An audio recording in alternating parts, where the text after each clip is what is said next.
Welcome to Mangalam institute classes changing the way of learning. आज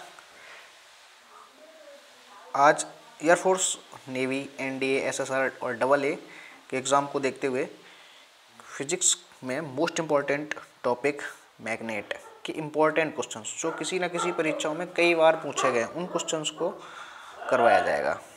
ठीक है, और आप जब भी करें तो पहले आप अपना क्वेश्चन टिक करें और इसके बाद पता करें कि कौन आपका स्कोर क्या है। ये जो प्रैक्टिस सेट है ये 20 नंबर का है और इन 20 नंबर्स में आप अपने आप को जांच लें कि आप कितना कर पा रहे हैं। ठीक है, और अपना स्कोर कमेंट बॉक्स में ज़रूर टाइप करें कि आपने कितने क्वेश्चन सही किए।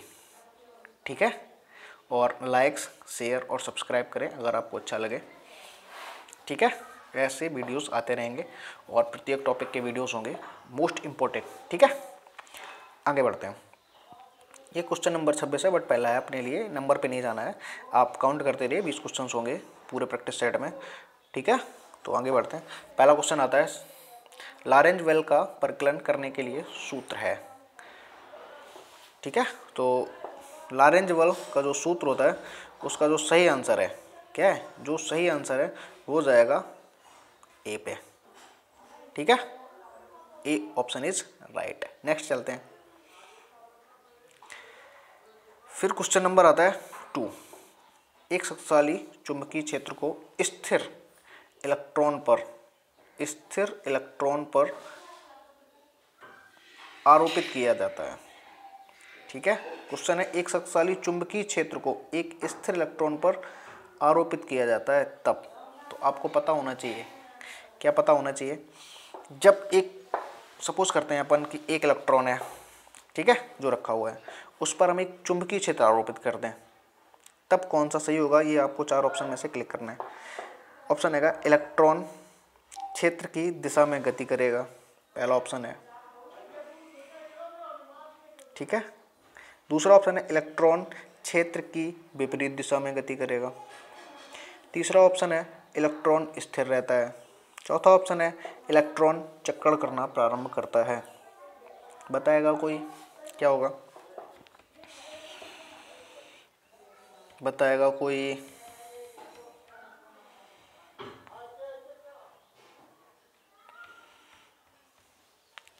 इसका आंसर होगा सी इज राइट आंसर। अगर आंसर की बात करें तो कौन सा आंसर जाएगा, ये वाला, दिस इज राइट। क्वेश्चन था, मैं पढ़ दे रहा हूँ। क्वेश्चन रहा, एक शक्तिशाली चुंबकीय क्षेत्र को एक स्थिर इलेक्ट्रॉन पर आरोपित किया जाता है तब इलेक्ट्रॉन क्षेत्र की दिशा में गति करेगा, इलेक्ट्रॉन क्षेत्र की विपरीत दिशा में गति करेगा, इलेक्ट्रॉन स्थिर रहेगा, इलेक्ट्रॉन चक्कर करना प्रारंभ कर देगा। ठीक है, तो मैं आपको बताऊं, जब किसी चुंबकीय क्षेत्र में कोई इलेक्ट्रॉन किसी वेग से अंदर जाता है तब उस पर बल कार्य करता है। अगर कोई इलेक्ट्रॉन पहले से ही स्थिर हो और उस पर किसी शक्तिशाली चुंबकीय क्षेत्र चुंबक की मदद से लगाया जाए तो वो इलेक्ट्रॉन कभी गति नहीं करेगा। जैसे अपन एग्जाम्पल से समझ लें।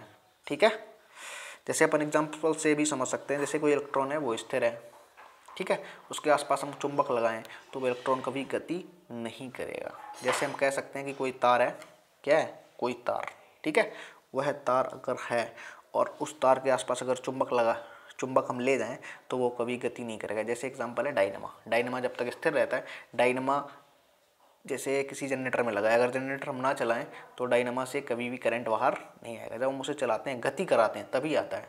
ठीक है, तो इससे हम समझ सकते हैं कि जब तक इलेक्ट्रॉन मूव नहीं करेगा तब तक कभी भी इलेक्ट्रिक उत्पन्न नहीं होगी, और इलेक्ट्रिक उत्पन्न नहीं होगी तो हम कभी भी आवेश, यानी जो आवेश है वो कहीं गति नहीं करेगा, जैसा है वैसा ही रहेगा। ठीक है, तो इलेक्ट्रॉन स्थिर ही रहेगा। समझ गए होंगे आप। नेक्स्ट क्वेश्चन पे चलते हैं। ठीक है, फिर क्वेश्चन आता है क्वेश्चन नंबर 3 है, एक कण जिसका द्रव्यमान m है, आवेश q है, गतिज ऊर्जा t है, एक समान अनुप्रस्थ चुंबकीय क्षेत्र b में गति करता है। ठीक है, 3 सेकेंड पश्चात कण की गतिज ऊर्जा क्या होगी, सॉल्व करना है आपको। आप अपना क्वेश्चन टिक करिए, इसके बाद आपको पता होना चाहिए।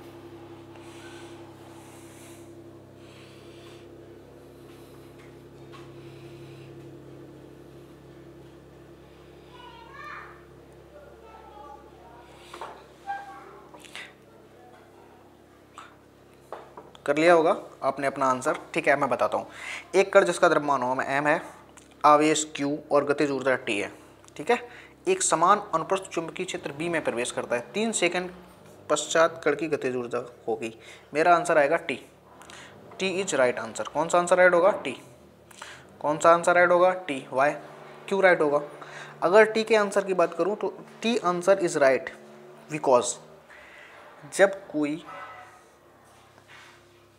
आवेश जिसका द्रव्यमान m है, आवेश q है, किसी चुंबकीय क्षेत्र में प्रवेश करता है, ठीक है, तो चुंबकीय क्षेत्र में प्रवेश करने के टाइम पे, ठीक है, उसका जो v है वो कभी नहीं बदलता, उसका जो m है वो नहीं बदलता। क्या पूछा गया है? k बराबर क्या होता है? हाफ m और v स्क्वायर। m और v नहीं बदले तो t क्यों बदलेगी? ठीक है, जब m और v नहीं बदल रहे तो t क्यों बदलेगी? नेक्स्ट क्वेश्चन आ गया। यदि किसी आवेशित कण का प्रारंभिक वेग चुंबकीय क्षेत्र की दिशा के लंबवत है तो कण का पथ होगा। इसका आंसर आएगा सी। ठीक है, कौन सा आंसर आएगा? सी। आपको बताया गया है, मैं फिर बता दे रहा हूँ। जैसे ये एक चुंबकीय क्षेत्र है, ये क्या है? चुंबकीय क्षेत्र। इस चुंबकीय क्षेत्र की दिशा क्या है? ये रही, इस साइड में। ठीक है, अगर कोई इलेक्ट्रॉन इस तरफ से प्रवेश करता है, मतलब चुंबकीय क्षेत्र की दिशा में, तो उसका पथ होता है सरल रेखी। कौन सा होता है? सरल रेखी। ठीक है, और अगर कोई चुंबकीय क्षेत्र के लंबवत प्रवेश करता है तो उसका अंतर होता है वृत्त। ठीक है, अगर सरल रेखी और लंबवत प्रवेश ना करे, ठीक है, सरल रेखी और लंबवत प्रवेश ना करे, तब उसका आंसर आता है कुंडलनी। क्या आता है? कुंडलनी। इसका एक और नाम दे सकते हैं सर्पिल यानी हेलिक्स। उम्मीद करता हूँ आप समझ गए होंगे। ठीक है, चलो आगे बढ़ते हैं इसी क्रम में। एक क्वेश्चन और है 37, यानी जो भी नेक्स्ट हो अपना। इसमें लिखा है एक आवेश प्लस क्यू ऊर्ध्व दिशा में ऊपर की ओर गतिशील है। एक आवेश क्यू है, क्या है? क्यू, और ये ऊर्ध्व दिशा में ऊपर की ओर गतिशील है। यह आवेश क्या लिख के आ रहा है इसमें? यह आवेश, ठीक है, किसी चुंबकीय क्षेत्र में जाता है जिसकी दिशा उत्तर की ओर है। आवेश पर आरोपित बल की दिशा होगी। क्या पूछा गया है? बल की दिशा क्या होगी, ये आपसे पूछा गया है। ठीक है, पहले आप अपना आंसर टिक कर लीजिए, फिर मैं आपको बताता हूँ इसका आंसर क्या आएगा। ठीक है, बताएगा कोई? देखो, इसमें सबसे पहले दो चीज़ें होती हैं। अगर धारा दी जाए, क्या दी जाए? धारा, तो हम फ्लेमिंग के दाएं हाथ का नियम का यूज करते हैं। अगर कभी धारा दी जाए तो फ्लेमिंग के दाएं हाथ का नियम, मतलब आई दिया है तो कौन सा नियम यूज करेंगे? दायां नियम। ठीक है, और आई नहीं दिया है तो क्या यूज करेंगे? बायां नियम। यहाँ पे एक क्वेश्चन और पूछते हैं, क्वेश्चन यही रहता है, वो पूछते हैं इसकी दिशा निकालने के लिए किस नियम का प्रयोग करेंगे। तो उनके आंसर्स होते, अगर आई दिया होता तो दायां नियम, आई नहीं दिया है तो बायां नियम। ठीक है, तो मैं आपको आगे बताता हूँ। देखो, ये रही, अपन ग्राफ पढ़ते हैं।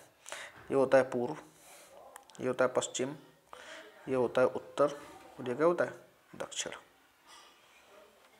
ठीक है, तो एक आवेश क्यू ऊर्ध्वाधर ऊपर की ओर, मतलब आवेश ऊपर निकल रहा है। ये जो आपका ये 0 0 ये पॉइंट है, ये जो ये वाला दिख रहा है, ठीक है, इस 0 0 पॉइंट से ऊपर की ओर। कहाँ पे? ऊपर की ओर। ठीक है, तो जब ऊपर की ओर होगा और उत्तर की ओर है, उत्तर की ओर क्या है? यह चुंबकीय क्षेत्र में जाता है। ठीक है, ऊपर की ओर गतिशील है। यह आवेश चुंबकीय क्षेत्र में जाता है जिसकी दिशा उत्तर की ओर है। ठीक है, आवेश पर आरोपित बल की दिशा क्या होगी? एफ की दिशा पूछी गई है। ठीक है, तो आप फ्लेमिंग के बाएं हाथ का नियम देखिए। बाएं हाथ का नियम क्या होता है? अगर हम अपने बाएं हाथ की उंगलियों को इस प्रकार फैलाएं कि तीनों लंबवत रहें, तब अंगूठा बल की दिशा को रिप्रेजेंट करता है। अंगूठे के पास की उंगली चुंबकीय क्षेत्र की दिशा को रिप्रेजेंट करती है, और मध्यमा उंगली जो बीच की उंगली होती है वो धारा की दिशा को प्रदर्शित करती है। तो इसका अगर आंसर आप सॉल्व करेंगे तो इसका आंसर आएगा डी इज राइट आंसर, यानी पश्चिम की ओर। कौन सा ऑप्शन राइट होगा? डी। ठीक है, आगे बढ़ते हैं। ये क्वेश्चन आ गया, ठीक है, इस क्वेश्चन को सॉल्व करिए, फिर बताइए आंसर क्या आएगा। क्वेश्चन हम पढ़ते हैं। v वेग से गतिशील एक प्रोटॉन पर विद्युत क्षेत्र E एवं चुंबकीय क्षेत्र B लगाया जाता है। एक कोई प्रोटॉन है, उस पर विद्युत क्षेत्र और चुंबकीय क्षेत्र दोनों लग रहे हैं। प्रोटॉन बिना किसी विक्षेप के गतिशील रहता है। अब देखिए, पहले आप अपना आंसर टिक करिए, फिर मैं बताता हूँ आपको।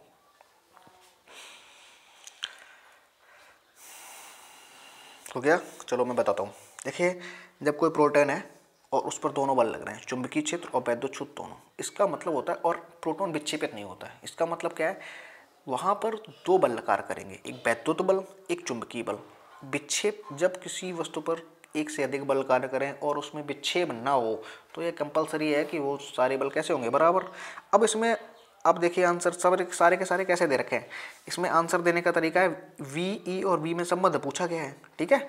तो अगर अपन सॉल्व करते हैं तो एफ बराबर एक सूत्र होता है क्यू वी बी, ये बराबर होगा एक एफ बराबर क्या बराबर होगा, क्यू और ई। इन दोनों को अपन बराबर कर दें, क्योंकि ये दोनों इक्वल होंगे। अगर बराबर करते हैं, क्यू से क्यू कट जाएगा, तो वी बी बराबर क्या आ जाएगा, ई। तो वी बराबर कितना आएगा, ई बटे बी, ठीक है।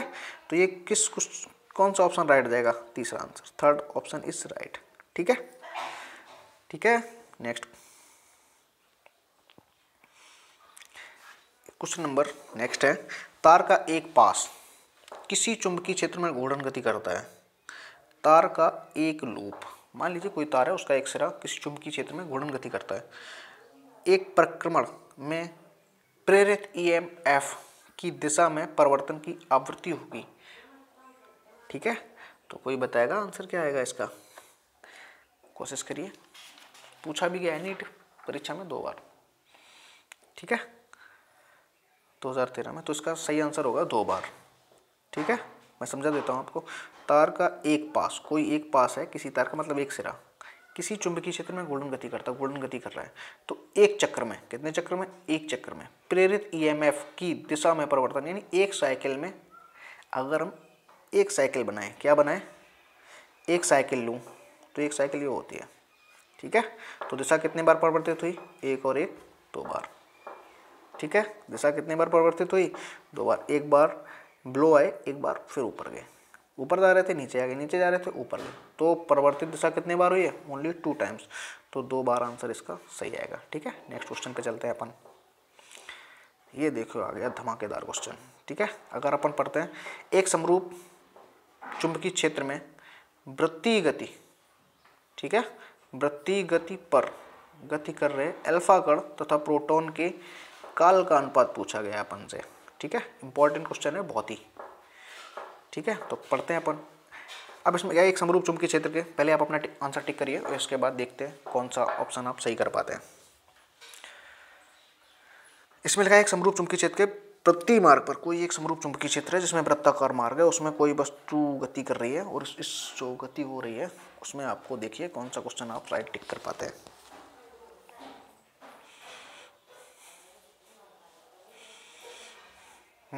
बताएंगे क्या,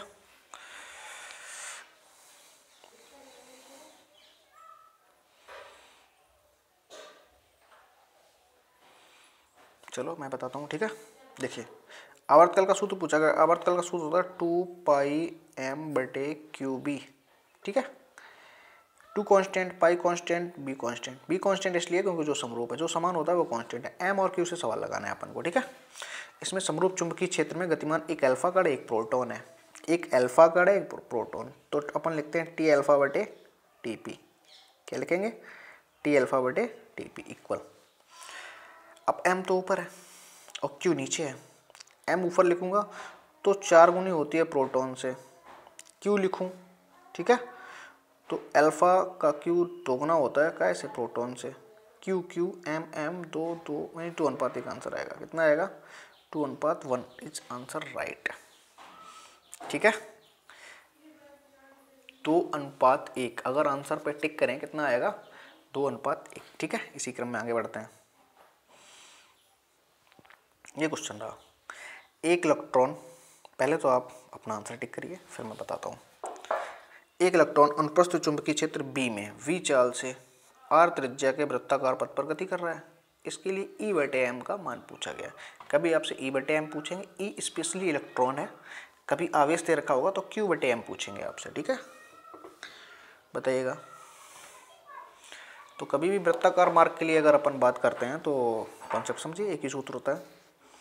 क्वेश्चन रहेगा R बराबर mb/bq, Q/m की वैल्यू पूछी गई अपन से, तो Q इधर ले आते हैं बटे m उधर ले आते हैं, तो V/br हो जाएगा। Q को अपन स्पेशली E लिख सकते हैं, क्या लिख सकते हैं, E/m कितना हो जाएगा, V/b और R, ठीक है। तो कौन सा ऑप्शन राइट हो जाएगा, ए ऑप्शन इज राइट, ठीक है। चलो आगे चलते हैं, इस क्वेश्चन को अभी छोड़ के चलते हैं, नेक्स्ट क्वेश्चन देखते हैं। एक समान चुंबकीय क्षेत्र में, एक समान चुंबकीय क्षेत्र में, ठीक है, एक समान चुंबकीय क्षेत्र की दिशा के अनुदिश एक आवेश कण प्रक्षेपित किया जाता है, तब इसका वेग पूछा जा रहा है। वेग घटेगा बढ़ेगा, कोई परिवर्तन नहीं होगा, और नन ऑफ दीज। तो आपको बताना है कौन सा आंसर सही आएगा।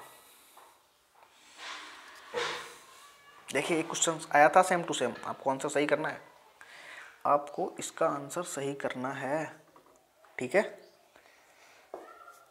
आपका आंसर हो गया होगा, मैं अपना आंसर बताता हूँ। इसका आंसर आएगा सी।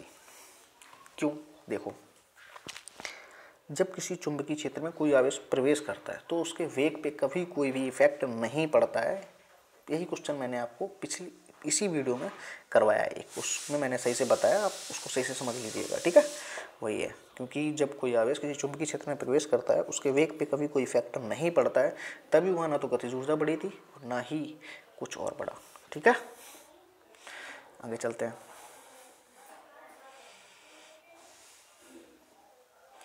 एक क्वेश्चन है, एक अनावेशित कण चुंबकीय क्षेत्र में गति करते समय परिणामी बल अनुभव करता है। एक आवेशित कण, कोई एक आवेशित कण है चुंबकीय क्षेत्र में गति करता है, तब वो परिणामी बल अनुभव करता है चुंबकीय क्षेत्र की दिशा में।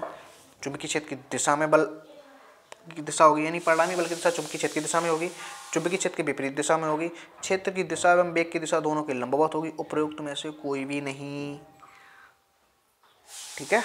बताएगा कोई? तो सपोज करते हैं, हम बताते हैं आपको, इसका आंसर आएगा सी। ये कोई चुंबकीय क्षेत्र है, ठीक है। इसमें जब कोई आवेश गति करता है, ठीक है, तो गति को मैं ये मान लेता हूँ वृत्ताकार, तो गति की दिशा क्या होती है, जैसे अगर मैं इस बिंदु पे हूँ तो स्पर्श रेखा की दिशा ही होगी, बल कहाँ लगेगा, स्पर्श, तो इनके बीच में क्या एंगल आ गया, ये 90 अंश, तो सी ऑप्शन कौन सा हो जाएगा, राइट, ठीक है। जैसे वृत्ताकार पथ पे गति करता है, अगर किसी पर्टिकुलर पॉइंट पे अपन दिशा निकालते हैं तो वो उस पे स्पर्श रेखा खींच देंगे, तो स्पर्श रेखा ये आपको दिख रही है, ठीक है। और इसमें जब कोई वस्तु वृत्ताकार पथ पर गति करेगी तो निश्चित ही उस पर केंद्र की ओर एक बल लगेगा, इसलिए वेग और बल की दिशा के बीच का कोण कितना होगा, लंबवत होगा। That is clear. आगे बढ़ते हैं, ठीक है। ये क्वेश्चन मैंने अभी आपको करवाया है, इसका आंसर क्या आया था, 2/2:1, कितना आया था, 2:1, ठीक है। इसलिए आगे बढ़ते हैं। एक तार में प्रेरित धारा की दिशा ज्ञात करने के लिए प्रयोग करेंगे, वही क्वेश्चन आ गया जो मैंने आपको बताया था। मैंने आपको बताया था यदि कोई चुंबकीय क्षेत्र है उसमें आवेशित कण दिया जाए, ठीक है, और उसकी धारा की बात करी जाए, कौन सी बात करी जाए, धारा की, तो सीधे हाथ, सीधे मतलब दाएं हाथ के नियम का प्रयोग करेंगे। कौन से नियम का प्रयोग करेंगे, दाएं हाथ का नियम। और अगर वेग की बात करेगी तो बाएं हाथ का नियम करेंगे, ठीक है। समझ रहे हैं आप? अगर क्या दिया गया अपन को, किसी चुंबकीय क्षेत्र में अगर धारा की बात करी गई है तो हम सीधे हाथ के नियम का प्रयोग करेंगे, अगर धारा की बात नहीं करी है तो बाएं मतलब उल्टे हाथ का प्रयोग करेंगे, इसलिए आएगा फ्लेमिंग के दाएं हाथ का नियम। फिर बता दे रहा हूँ, इस क्वेश्चन को आप समझ लीजिएगा बहुत ही अच्छे से, क्योंकि इसमें सिर्फ अगर पता है तभी आंसर टिक करेंगे, अन्यथा आप तुक्का ही लगाएंगे, ठीक है। तो मैं बता रहा हूँ आपको ध्यान का रखना है। जैसे दिया एक चुंबकीय क्षेत्र है, उसमें गतिमान एक तार में प्रेरित धारा की बात कर दी तो सीधा हाथ आया, धारा की बात ना करते, आवेश दिया होता उसके वेग की बात करते तो फ्लेमिंग के बाएं हाथ के नियम का प्रयोग होता, ठीक है। ये क्वेश्चन लिखा है, ठीक है। इसमें आपको ये बताना है कौन सा क्वेश्चन असत्य है, असत्य कथन झाटी है।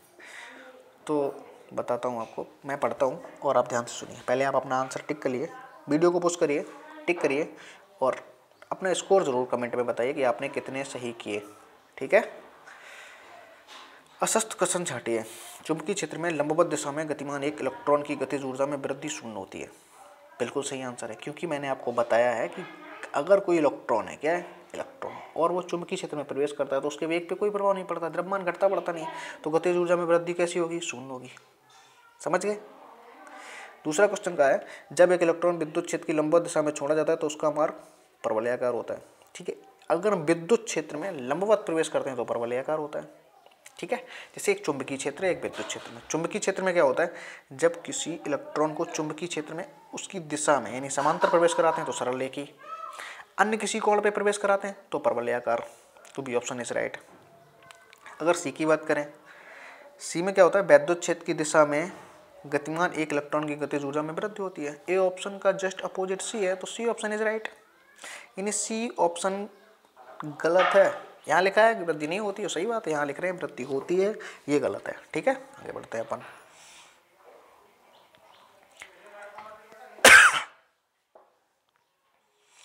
ये क्वेश्चन आ गया आपके सामने, समान गतिज ऊर्जा के इलेक्ट्रॉन और एक प्रोटॉन एक समतल में क्षेत्र की लंबवत दिशा में चुंबकीय क्षेत्र में प्रवेश करते हैं। यदि उनका द्रव्यमान me और mp द्वारा प्रदर्शित किया जाए तो उनकी वृत्तीय कक्षा की त्रिज्या का अनुपात क्या होगा। बहुत ही अच्छा क्वेश्चन है, आपको आना चाहिए। ठीक है, बताएगा कोई।